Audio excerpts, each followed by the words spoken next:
저는 오늘 본문의 말씀을 가지고 사울의 맹세, 이런 제목으로 하나님 말씀을 증거하도록 하겠습니다. 우리는 신앙생활을 하죠.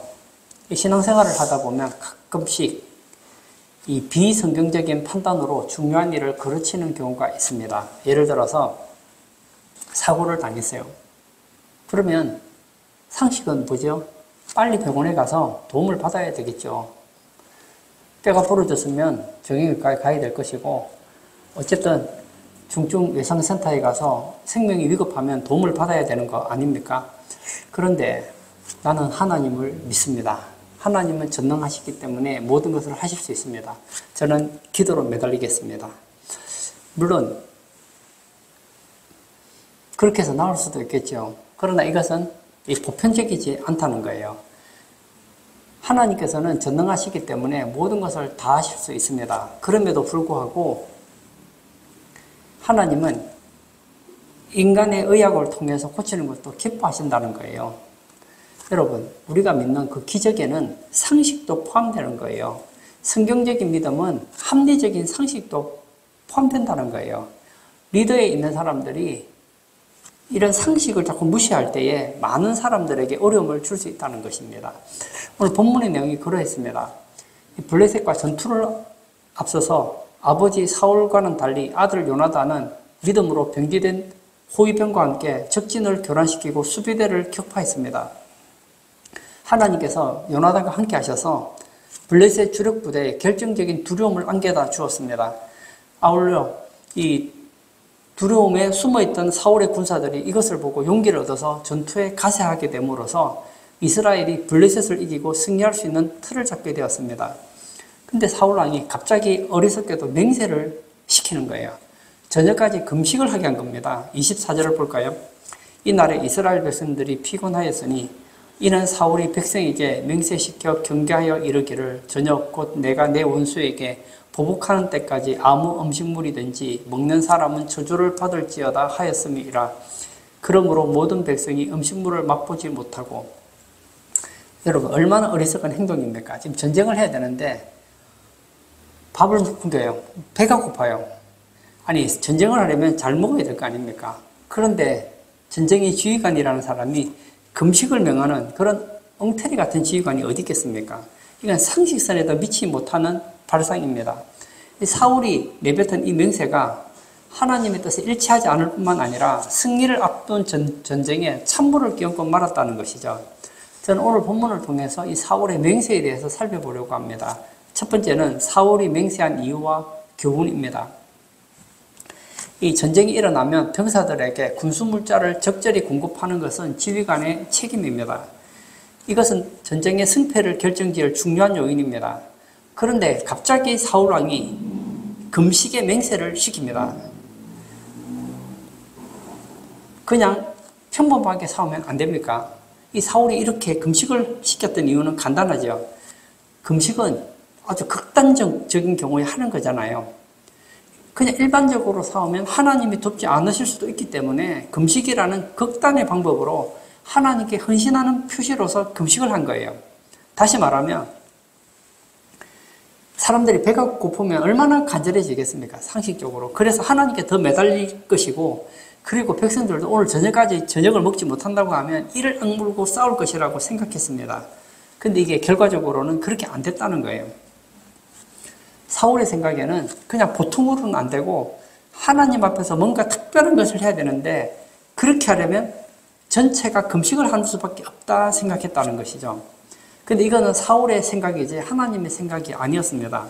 하나님은 이스라엘이 금식을 하지 않던 승리를 주기로 작정했습니다. 요나단과 그리고 그의 병기를 든 사람 두 사람이서 블레셋을 완전히 뒤집어 놓았거든요. 이건 뭐죠? 하나님의 일방적인 은혜라는 것이죠. 은혜라고 하는 것은 대가 없이 하나님께서 축복하시는 것을 말합니다. 그냥 감사하고 누리면 되는 거예요.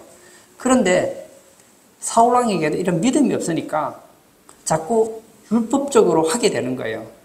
우리 주변에도 그런 분들이 있습니다. 신앙생활 하다 보면 혹시라도 하나님이 벌 주시면 어떡하나 그런 생각에서 신앙생활을 기계적으로 하게 되는 경우가 있다는 것이죠. 하나님은 우리가 심판이 두려워서 어쩔 수 없이 신앙생활하는 걸 원하지 않습니다. 하나님은 우리가 인격적으로 자신을 만나고 하나님의 뜻을 이루어드리는 능동적인 신앙을 좋아한다는 거예요. 디모데후서 1장 7절에 하나님이 우리에게 주신 것은 두려워하는 마음이 아니요 오직 능력과 사랑과 절제하는 마음이니. 하나님께서 우리에게 주시는 마음은 두려워하는 마음이 아니고 절제하는 마음, 능력, 사랑 이런 것이라는 거예요. 사울이 이렇게 된 근본적인 이유는 사울이 전쟁을 할 때에 하나님의 뜻을 묻지 않고 전쟁에 나갔기 때문입니다. 18절과 19절을 제가 읽겠습니다. 사울이 아히야에게 이르되 하나님의 궤를 이리로 가져오라 하니 그때에 하나님의 궤가 이스라엘 자손과 함께 있음이니라. 사울이 제사장에게 말할 때에 블레셋 사람들의 진영에 소동이 점점 더한지라. 사울이 제사장에게 이르되 내 손을 거두라 하고. 지금 이스라엘과 블레셋 사이에 전쟁이 일어났는데 이 사울 부대는 지금 어찌할 바를 알지 못합니다. 군인들은 막 도망가고 난리가 났죠. 근데 봤더니 이 블레셋 진영에 소동이 일어난 거예요. 뭔가 난리가 났습니다. 진영에 어떤 소동이 일어났다는 걸 알게 되었어요. 무슨 일이 일어났느냐면 요나단이 하나님을 의지하고 가서 전쟁을 한 거잖아요. 이 두 사람이 전쟁을 했는데 완전히 쑥대밭을 만들었어요. 그러니 잘하면 우리 싸워도 이길 수 있겠네 이런 생각이 들었던 거예요. 근데 자신이 없는 것이죠. 그래서 하나님께 물어보려고 했습니다. 궤를 가지고 하나님의 뜻을 물어보려고 하는데 블레셋 진영을 보았더니 더 소동이 난 거예요. 이제는 하나님의 뜻이 없어도 될 것 같은 거예요. 그래서 어떻게 하죠? 바로 전쟁에 뛰어들어간 거예요. 조금 전까지는 하나님의 뜻을 찾아서 전쟁을 하려고 했는데 이제는 하나님의 뜻이 없어도 이길 것 같으니까 그냥 간 거예요. 이것은 사울왕에게 하나님과 일 중에 어느 것이 더 중요하고 가까운지를 보여준다는 것이죠. 지금 사울왕에게 중요한 것은 하나님의 뜻이 아니었어요. 사울왕에게 중요한 것은 일 자체였습니다. 하나님께 기도하고 하나님의 뜻을 구하는 것은 시간이 많고 한가할 때 하는 것이지 지금처럼 바쁜 때에는 일부터 해내는 것이 중요하다는 생각이죠. 그러다 보니까 하나님과 단절이 일어난 거예요. 그리고 전쟁을 하려고 하는데 그래도 확신이 안 되니까 어떤 생각이 들죠? 금식을 하게 시킨 거예요. 인간적인 방법이기도 하고 하나님의 능력을 이용해서 전쟁에 이기고 싶었던 것이죠. 그래서 백성들에게 금식을 시켜서 하나님의 도움을 받고 백성들로 하여금 금식함으로 인하여서 더 간절하게 전쟁터에 나가서 싸우게 하려고 했다는 것이죠. 요즘에는 청소년들도 대부분 폰을 가지고 있습니다. 그것은 요즘에는 이 폰이 하나의 문화일 뿐만 아니라 이 부모님들이 자식이 어디 있는지 확인되기 때문이죠. 그래서 자녀에게 폰을 주고 가끔씩 전화를 하죠. 왜냐하면 무슨 일이 있는가. 아니면 이제 자녀에게 꼭 해야 될 말이 있을 때 전화를 하잖아요. 그런데 진짜 꼭 연락되어야 할 때 전화를 했더니 전원이 꺼져 있으므로 뭐 이렇게 나오면 이제 연락이 안 되는 것이죠. 왜냐하면 가끔씩 이제 부모님이 전화가 오면 친구들하고 노는데 방해도 되고 하니까 핸드폰을 꺼놓는 경우가 있습니다. 그런데 지금 이 전화는 반드시 받아야 되는 전화여야 되는데 폰을 꺼두면 그 혜택을 받을 수 없는 거 아닙니까? 하나님은 사울의 상태가 좋지 못해도 요나단을 통해서 승리의 징조를 이미 보여주셨습니다. 그런데 하나님과 통신이 끊어져 버리니까 알 수가 없는 거예요. 그래서 뭘 합니까? 금식을 시킨 거예요. 하나님은 우리가 많은 일을 하는 것보다 하나님과 의사소통을 하면서 일하는 것을 기뻐하십니다. 하나님은 우리의 연약함에도 불구하고 변함없이 우리를 사랑하시고 우리에게 좋은 것을 주시기를 기뻐하십니다. 우리가 급하면 하나님도 급하십니다. 하나님은 우리가 어려운 가운데 있을 때 방치해두고 시간을 보내시는 분이 아닙니다. 그러므로 우리에게 필요한 게 뭐죠? 하나님과 통신하는 거예요. 만약 사울왕이 전쟁에 임하기 전에 아히야 제사장을 통해서 하나님의 뜻을 물었더라면 아히야 제사장이 말해줬을 겁니다. 이것은 하나님이 우리에게 허락하신 전쟁이니 무조건 이깁니다. 그러면 금식시킬 필요가 없잖아요. 근데 하나님과 통신이 막혀 있었기 때문에 인간적인 방법으로 백성들로 하여금 금식을 시켜서 전쟁을 하게 했다는 것이죠. 두 번째, 맹세의 후유증입니다. 사울은 이 금식이라는 것이 블레셋과 전쟁하는데 큰 도움이 될 것이라고 생각하고 싶겠습니다. 그런데 엄청난 후유증을 가져왔습니다. 그 첫 번째는 백성들이 피곤해지고 승리가 축소되었다는 거예요. 오늘 본문 24절, 28절, 31절에 보면 세 번이나 반복되는 말씀이 백성들이 피곤했다는 말이에요. 만약 백성들이 잘 먹고 힘을 얻었으면 피곤하지 않았을 전투였습니다. 여러분, 싸우려면 힘이 있어야 되잖아요. 근데 먹지를 못해서 배가 고파서 피곤한 거, 힘이 없는 거예요. 그러면 10명 죽일 거 한두 명밖에 못 죽이는 거 아닙니까? 이스라엘 군대가 숲속에 들어갔다가 뿔을 발견했습니다. 이건 진짜 훌륭한 비상식량이었습니다. 요나단은 그 뿔을 지팡이로 찍어만 맛만 보았는데도 눈이 밝아질 정도였습니다. 굉장한 고단백이었던 것 가봐요. 백성들이 이런 음식을 먹어가면서 전쟁을 했더라면 얼마나 좋았겠습니까? 오늘 본문 30절 볼까요?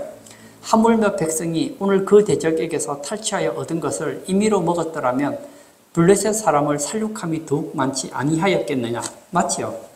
지금 블레셋과 싸워서 탈취한 게 얼마나 많습니까? 그것을 중간중간에 먹어서 힘을 내겠더라면 살육함이 더욱 많았겠죠. 저는 운동선수는 아니지만 운동선수들이 잘 먹어야 되는 거 아닙니까? 시합을 나가야 되는데 예를 들어서 한 일주일 정도 금식을 시켜버렸다. 그러면 그 시합은 나가나 마나죠. 예전에 제가 어릴 때는 이 복싱을 좋아했어요.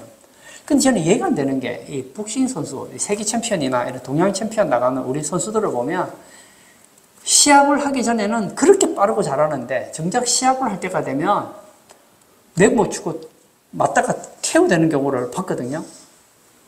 왜 저렇게 시합을 못할까 생각을 했어요. 그게 아니더라고요. 이 20대 초반에는 체중 감량을 해서 쉽게 빠지잖아요. 그런데 이제 나이가 20대 후반, 30대가 되면 살이 안 빠지는 거예요. 그래서 체중 감량에 실패하면 아예 시합이 안 되잖아요. 그래서 체중 감량에 실패하면 머리도 깎고 그 다음에 막 탈수가 날 정도로 그렇게 물을 뺍니다. 그래도 안 되면 어떻게 하는지 아세요? 복싱 선수한테 들었는데요. 그래도 안 되면 피를 뺀대요. 여러분, 내일 시합을 해야 돼요. 시합을 해야 되는데 잘 먹어도 시합을 잘할지 말지 모르는데 온몸에 지금 탈수가 되고 거기다가 피까지 뺐는데 무슨 힘이 있어서 시합을 하겠습니까? 그러고 나서 시합을 하니까 링에 오르면 가만히 서 있는 것도 힘들대요. 근데 워낙 운동을 하던 사람이니까 버티죠. 근데 막 주먹이 안 나가는 거예요. 힘이 없어서. 그래서 맞다가 KO 된다는 거예요. 바로 이거예요. 근데 먹지를 못하니까 실력 발휘가 안 되는 거예요. 요나단의 말이 맞습니다. 사울이 쓸데없는 금식을 명하는 바람에 하나님께서는 오늘 이스라엘 백성들에게 큰 승리를 약속해 주셨는데 백성들이 힘이 없어서 죽여가지고 못하는 거예요. 못 먹고 못 마시고 하니까 잡을 수가 없는 거예요. 사울 왕은 자기 나름대로는 확신을 가진 믿음의 결단이었습니다. 우리가 먹는 것까지 금식하면서 나가면 하나님이 도와주시겠지. 그런데 이건 상식적이지 않았다는 거예요. 바르지 않다는 거예요. 여러분, 기독교는 상식적인 교회가 되어야 돼요. 무슨 얘기냐면 기독교는 상식에 머무르면 안 됩니다. 기독교는 초월의 종교예요. 하나님께서 사람의 몸을 입고 이 땅에 오셨다. 이게 신비죠. 예수님이 죽었다가 살아나셨다. 부활하셨다. 예수님이 하늘로 승천하셨다. 이건 신비죠. 그런 모습도 있지만 대부분은 아주 상식적인 거예요. 신앙생활 하시는 분들이 모든 것을 비상식적으로 하려고 하면 주변의 사람들이 힘들어지는 거예요.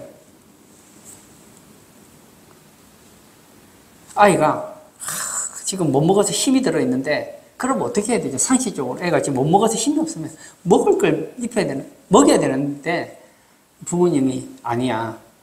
하나님의 능력으로 너는 배고프지 않을 수 있어. 그리고 금식을 더 시켜버리면 어떻게 됩니까? 쓰러지는 거 아니에요. 애가 병이 들었어요. 그러면 기도하면서 병원에 가서 치료도 받고 그 다음에 민간요법도 사용하고 어쨌든 상식적인 방법으로 아이를 고쳐야 되는데 그렇게 안 하고 하나님께서 고쳐주실 수 있으니까 금식해야 된다. 지금 내가 암이 걸려서 지금 죽기 직전인데 그 사람을 금식을 시키고 먹지도 않고 막 산에서 그 추운데 동굴 같은 데 넣어두고 기도시키면 어떻게 되겠습니까? 하나님께서 그걸 정말 원하신다면 해도 돼요. 근데 그게 아니라면 상식적으로 하는 게 중요하다는 거예요. 여러분, 기독교는 이 보편성이 있어야 됩니다. 이런 보편성을 잃어버릴 때 자기도 힘들고 백성들도 힘든 거예요. 두 번째는 아들 요나단을 범죄자로 만들었다는 거예요. 이 사울왕의 맹세를 깬 사람이 한 명 나오는데 바로 요나단이었습니다. 요나단은 전쟁을 한 후에 대단히 시장했습니다. 전쟁할 때 뭐 먹을 수가 있나요? 싸우는데 먹을 수가 없잖아요. 얼마나 배가 고팠는지 모릅니다. 가다 전쟁하는 중에 보니까 숲에 꿀이 있는 거예요. 그래서 아무 생각 없이 지팡이 것으로 찍어 먹었는데 얼마나 영가가 높았던지 눈이 번쩍 뜨이는 거예요. 요나단은 아버지의 맹세를 듣지 못했습니다. 그런데 아버지는 이미 맹세를 했기 때문에 이 아들은 갑자기 맹세를 어긴 자가 되고 말았다는 거예요. 사사기 11장에 보면 입다의 맹세가 나오죠. 하나님께서는 입다를 통해서 암몬 족속 이기게 해줄 것을 이미 약속을 해주셨어요. 근데 입다는 확신이 안 드는 것이죠. 그래서 뭐라고 합니까? 누구든지 나를 영접하는 자를 하나님께 번제로 드리겠다고 서원을 합니다. 근데 그 사람이 누구냐? 바로 무남 동료인 자기 딸이었어요. 그 맹세 때문에 기뻐야 되는 그날 기뻐할 수가 없었던 거예요. 사울왕도 마찬가지였습니다. 오늘은 이스라엘 블레셋을 이기는 날이었어요. 그런데 자기 아들을 이제 죽이게 만들게 된 거예요. 물론 나중에 백성들이 말려서 못 죽이게 했지. 원래대로 하면은 이 사울왕의 맹세 때문에 하마터면 그의 아들 요나단이 죽을 뻔했잖아요. 세 번째, 이 백성들로 하여금 죄의 죄를 더하겠다는 거예요. 백성들이 오늘 밤 저녁까지는 먹지 못하게 하니까 그 저녁까지는 먹지를 못하잖아요. 얼마나 배가 고프겠습니까? 그 드디어 이제 먹을 수 있는 때가 왔어요. 그러니까 어떻게 하죠? 배가 너무 고프니까 탈취한 짐승을 죽여서 피도 뽑지 않고 그대로 먹은 거예요. 여러분, 하나의 율법을 지키기 위해서 다른 율법을 어기게 된 것이죠. 이 사울의 맹세는 백성들을 곤란하게 하고 피곤하게 만들었어요. 그리고 자기 아들을 범죄자로 만들고 백성들로 하여금 죄의 죄를 다하는 부작용을 만들게 했다는 거예요. 지도자가 지혜롭지 못하면 자기도 피곤하고 남도 피곤해지는 거예요. 여러분, 지도자는 한 가지만 생각하면 안 됩니다. 이 블레셋 사람들과 전쟁 이기는 거 참 중요하죠. 이 사울왕은 어떻게 하면 내가 블레셋과 전쟁 이길 것인가만 생각했지 백성을 배려하는 자세가 없었기 때문에 백성들이 곤란해진 거예요. 이 사울왕의 맹세는 결과적으로 자기 아들을 죽일 뻔했고 자신의 체면도 쓰지 못한 결과를 가져왔습니다. 아무도 유익이 안 된 거예요. 하나님의 그 맹세는 참 좋은 것이지만 이 사울은 헛된 맹세 때문에 많은 사람들을 힘들게 했어요. 백성들을 곤란하게 했다는 거예요. 여러분, 정말 하나님의 뜻이고 죽어도 해야 되는 일이 있을 때는 그렇게 강요해도 됩니다. 그런데 할 필요가 없는 것을 일부러 맹세시켜서 금식하지 않으면 죽인다고 하는 이런 식으로 맹세를 해두니 많은 사람들이 힘들어지는 거예요. 우리의 신앙은 극단을 취해야 된다는 거예요. 세 번째, 문제를 노출시킨 하나님에 대해서 생각해 보겠습니다. 왕이 금식을 시켰기 때문에 백성들은 너무 배가 고팠습니다. 그래서 어떻게 하죠? 짐승의 피를 빼지 않고 먹음으로써 하나님 앞에 죄를 범했습니다. 이것을 해결하기 위해서 사울이 어떻게 하죠? 큰 바위 위에 짐승을 가지고 와서 죽여서 피를 빼게 합니다. 제단을 쌓고 하나님께 예배를 드렸습니다. 그리고 모든 문제가 다 끝난 것 같았습니다. 그리고 나서 사울이 어떻게 하죠? 다시 블레셋을 추격하려고 하는 거예요. 또 전쟁하러 가는 게 어떻게 했느냐고 물었어요. 그랬더니 백성들이 얘기하죠. 왕이요, 왕이 원하시는 대로 저희들이 따르겠습니다. 그러는 거예요. 아마 제사장이 아무 말 안 했으면 또 전쟁하러 갔겠죠. 근데 이번에는 제사장이 딱 잘라서 말하죠. 여호와께 가서 하나님의 뜻을 물어봅시다 하는 거예요. 여러분, 이 맹세가 왜 생겼습니까? 사울이 처음에 괴를 가지고 와서 하나님의 뜻을 물어보려고 했어요. 제사장이 말을 하려고 하는데 하나님의 뜻을 묻기도 전에 이제 됐으니까 하나님 뜻 필요 없다. 전쟁하자. 그리고는 맹세를 시켰기 때문에 수많은 사람들이 힘들어졌던 거잖아요. 근데 지금 또 먹고 힘을 좀 얻으니까 다시 전쟁하러 가려고 하는 거예요. 그러니까 이번에 제사장이 그렇게 하지 마시고 먼저 하나님의 뜻을 좀 알아봅시다. 이미 한번 사울이 큰 실수를 저질렀기 때문에 이번에는 무슨 소리? 전쟁할 거야. 그렇게 안 하고 하나님의 뜻을 묻습니다. 37절을 보겠습니다. 사울이 하나님께 묻자오되 내가 블레셋 사람들을 추격하리이까 주께서 그들을 이스라엘의 손에 넘기시겠나이까 하되 그날에 대답하지 아니하시는지라. 아까 질문했으면 대답했을 텐데 이제는 질문했는데 대답을 안 하는 거예요. 왜죠? 그들 중에 범죄자가 있다는 뜻입니다. 하나님께서는 지금 범죄자가 있기 때문에 더 이상 이스라엘에게 블레셋을 넘기지 않겠다는 거예요. 그래서 사울은 그들 가운데 죄가 있다는 것을 알고는 백성들 가운데서 그 죄인을 찾아내고자 했습니다. 그러면 그냥 이렇게 할 수 있잖아요. 아, 우리 중에 죄 지은 사람이 있는 것 같은데 누군지 한번 알아봅시다. 이러면 되잖아요. 그런데 또 맹세를 합니다. 볼까요? 39절. 이스라엘을 구원하신 여호와께서 살아계심을 두고 맹세하노니 내 아들 요나단에게 있다 할지라도 반드시 죽으리라 하되 모든 백성 중 한 사람도 대답하지 아니하며.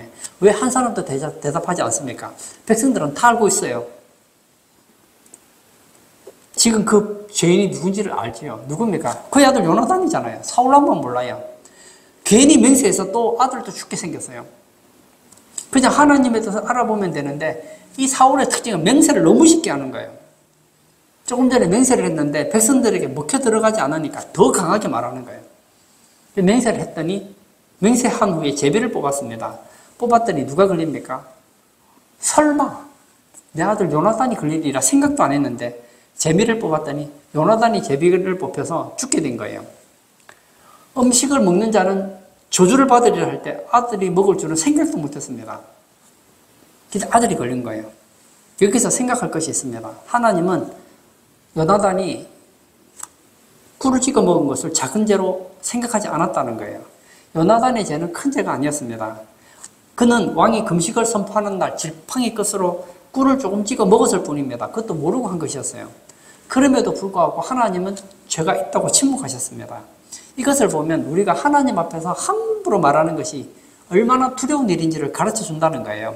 우리가 하나님의 이름으로 뭔가를 하겠다 하고 맹세를 할 때는 지켜야 된다는 거예요. 맹세의 원칙이 무엇입니까? 함부로 하지 말라는 거예요. 이 사울을 보면 함부로 맹세를 잘해요. 이 맹세 때문에 이스라엘 백성들이 하루 동안 얼마나 피곤했습니까? 그리고 맹세 때문에 하마터면 요나단이 죽을 뻔했어요. 결국은 사울왕이 맹세를 지키지를 못했죠. 두 번째, 맹세는 해로울지라도 지켜야 된다는 거예요. 내가 지키기로 했으면 지키기 전에는 내가 좋은 뜻으로 했는데 하고 나서 보니까 그 맹세를 지키면 내가 좀 손해볼 것 같아요. 그래도 지키라는 거예요. 그리고 마지막, 맹세를 했다면 빨리 행하라는 거예요. 더디면 이것이 죄가 된다고 했습니다. 그리고 이 요나단은 죽을 수밖에 없었지만 죽지를 않았습니다. 사울은 죽이겠다고 난리를 쳤지만 백성들이 요나단을 살린 거예요. 45절을 볼까요? 백성이 사울에게 말하되 이스라엘의 이 큰 구원을 이룬 요나단이 죽겠나이까 결단코 그렇지 아니하니이다. 여호와의 살아계심을 두고 맹세하옵나니 그의 머리털 하나도 땅에 떨어지지 아니할 것은 그가 오늘 하나님과 동력하였음이니이다 하여 백성이 요나단을 구원하여 죽지 않게 하니라. 사울이 그의 아들 요나단을 죽이려고 했더니 백성들이 말리는 거예요. 이스라엘의 이 큰 구원을 이룬 요나단이 죽겠나이까 결단코 그렇지 아니하니이다. 조금 전까지 보면요, 왕이 뭘 시키면 백성들이 순수하게 따라하세요. 오늘 밤 저녁까지는 금식이다 그랬더니 이스라엘 백성들이 아멘 하고 순종을 했어요. 그리고 먹고 나서 얼마나 피곤합니까? 하루 종일 굶다가 이제 저녁 먹고 나서 다시 전쟁하러 가는 거 어떻게 했느냐? 아멘, 순종하겠습니다, 따르겠습니다 했는데 요나단을 죽이겠나이다 할 때는 반대하는 거예요. 뭐라고 얘기합니까? 여호와의 살아계심을 두고 맹세하옵나니 그의 머리털 하나도 땅에 떨어지지 아니할 것은 그가 오늘 하나님과 동력하였음이니이다. 백성들도 맹세를 하는 거예요. 온 이스라엘이 맹세를 합니다. 그 이유가 나와 있죠. 하나님과 동력하였음이니이다. 오늘 하나님께서 이스라엘로 하여금 승리하게 하기 위해서 요나단과 동력했다는 거예요. 그래서 살게 된 거예요. 하나님께서 왜 요나단의 잘못을 드러낸 것입니까? 사실은 요나단의 잘못이 아니죠. 왕이 헛된 맹세를 했기 때문입니다. 하나님은 사울의 죄를 드러내지 않으시고 요나단의 죄를 드러냄으로 인하여서 사울이 하나님을 얼마나 믿지 못하고 인간의 힘으로 무리하게 이스라엘 백성들을 이끌어가고 있는지를 깨닫게 하기를 원하셨다는 거예요. 중요한 원리는 하나님보다 앞서는 것이 문제입니다. 여러분, 사람이 일을 하다 보면 막 욕심이 나서 야망이나 신념 때문에 막 밀어붙일 때가 있습니다. 그리고 나서는 하나님의 이름으로 할 때가 있습니다. 여러분, 그렇게 하지 마세요. 그러다 보면 나도 힘들고 주변 사람들도 힘들어진다는 거예요. 결론을 짓고자 합니다. 사실은 이 앞장에 보면 하나님은 사울왕을 버렸다고 했습니다. 그런데도 아직 그는 이스라엘의 왕이었기 때문에 하나님께서는 이스라엘을 지키기 위해서 사울왕에게 계속 승리를 주셨다는 거예요. 47절과 48절을 제가 읽겠습니다. 사울이 이스라엘 왕위에 오른 후에 사방에 있는 모든 대적 곧 모압과 암몬 자손과 에돔과 소바의 왕들과 블레셋 사람들을 쳤는데 향하는 곳마다 이겼고 용감하게 아말렉 사람들을 치고 이스라엘을 그 약탈하는 자들의 손에서 건졌더라. 사울왕은 하나님의 뜻에 합하지 않은 왕이었습니다. 그럼에도 불구하고 전쟁에 나가면 계속 이기는 거예요. 그 이유가 뭐죠? 사울이 잘나서가 아니에요. 하나님께서 이스라엘 백성들 때문에 사울을 통해서 전쟁을 승리하게 하신 거예요. 그럴 때 우리는 어떻게 해야 됩니까? 더 겸손해야 되는 거예요. 근데 사울은 하나님을 의지하기보다는 힘 있는 용병들을 사모으기 시작했습니다. 52절도 읽겠습니다. 사울이 사는 날 동안에 블레셋 사람과 큰 싸움이 있었으므로 사울이 힘센 사람이나 용감한 사람을 보면 그들을 불러 모았더라. 여러분, 이것이 사울로 하여금 하나님 말씀에 순종하지 못하게 만듭니다. 하나님의 전쟁은 성전이에요. 거룩한 전쟁이고 의로운 전쟁이에요. 그런데 지금 사울왕은 어떻게 합니까? 힘센 사람, 용감한 사람을 불러 모았다는 것은 돈을 주고 샀다는 거예요. 근데 여러분, 이런 사람들은 뭘 원하죠? 대개는 돈을 원합니다. 그렇기 때문에 하나님을 의지하기보다는 이제는 어떻게 하면 재물을 걸고 모아서 사람들을 통해서 이스라엘을 구원할까를 생각한 거예요. 사실은 하나님이 이스라엘에게 승리를 줬으면 하나님을 더 의지해야 되는데 전쟁에 몇 번 이기고 나니까 이제 하나님은 더 필요가 없는 거예요. 오히려 힘센 사람, 용감한 사람들을 고용해서 그들에게 돈을 주면서 이스라엘의 승리를 가져오려고 했다는 거예요. 오늘 말씀이 우리에게 주시는 교훈이 무엇입니까? 우리는 하나님 앞에 적은 말 한마디라도 신중해야 한다는 거예요. 저는 제가 신구약 성경 뭐 다 좋아하지만 제가 좋아하는 말씀이 있습니다. 너희 말이 내 귀에 들린 대로 내가 행하리라. 저는 그 말이 항상 제 머릿속에 있습니다. 그래서 제가 말을 할 때 저도 실수를 안 하는 건 아니에요. 하지요. 그렇지만 혹시라도 내가 한 말을 듣고 하나님께서 그래? 그럼 내가 너희 말대로 해주마. 근데 그게 해서는 안 되는 말이면 안 되잖아요. 그래서 제가 말을 굉장히 조심하려고 노력을 많이 합니다. 그리고 하나님을 처음부터 의지해야 된다는 거예요. 자꾸 인간적인 방법을 쓰려고 하면 결국은 하나님과의 통신이 끊어지고 결국 하나님과의 관계가 문제가 생기면 결국 네 원하는 대로 안 되는 거예요. 보세요. 처음에 하나님께서 사울을 테스트했을 때 그는 실패했습니다. 그리고 오늘 성경에 보세요. 오늘 사건 이후로 이스라엘의 왕으로서 전쟁에 나가면 계속 이깁니다. 승전을 하지요. 그러니까 인간적인 방법으로 계속 문제를 키워나갑니다. 그 결과 어떻게 되죠? 완전히 하나님께 버림받아서 이제 악신이 들려서 고통당하는 모습을 보잖아요.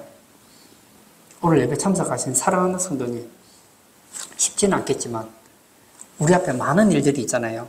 사울은 하나님의 뜻보다는 지금 당장 그 일을 해결하는 것이 중요하다고 생각했습니다. 그러다 보니 자꾸 실수하는 거예요. 우리는 내가 아무리 급하고 중요하다 하더라도 하나님과의 통신이 끊어지지 않도록 늘 기도하고 하나님과 좋은 관계를 맺으시는 그런 우리 성도님 되시기를 축복합니다. 이 시간 한번 같이 기도하기를 원합니다. 저는 오늘 성경을 보면서 그 생각이 들었어요. 만약 사울왕이 괴를 가지고 왔을 때 먼저 하나님의 뜻이 무엇인지를 먼저 물었더라면 이스라엘 백성들은 배고프지 않았을 것이고 블레셋은 초토화시켰을 것이고 그의 아들은 죽지 않았을 것이고 사울왕은 이스라엘 백성들 가운데서 굉장히 존경을 받았을 거예요. 그런데 하나님의 뜻을 모르니까 백성들로 하여금 동기부여한다고 금식을 시켜서 백성들도 힘들고 그의 아들은 죽게 생겼고 본인은 말에 실없는 사람이 되고 말았다는 거예요. 이 시간 기도할 때 하나님 정말 하나님과 좋은 관계를 가지게 하시고 하나님 앞에서 말조심하는 그런 우리 신앙인 되게 해달라고 기도하시고 자유롭게 개인 기도하도록 하겠습니다.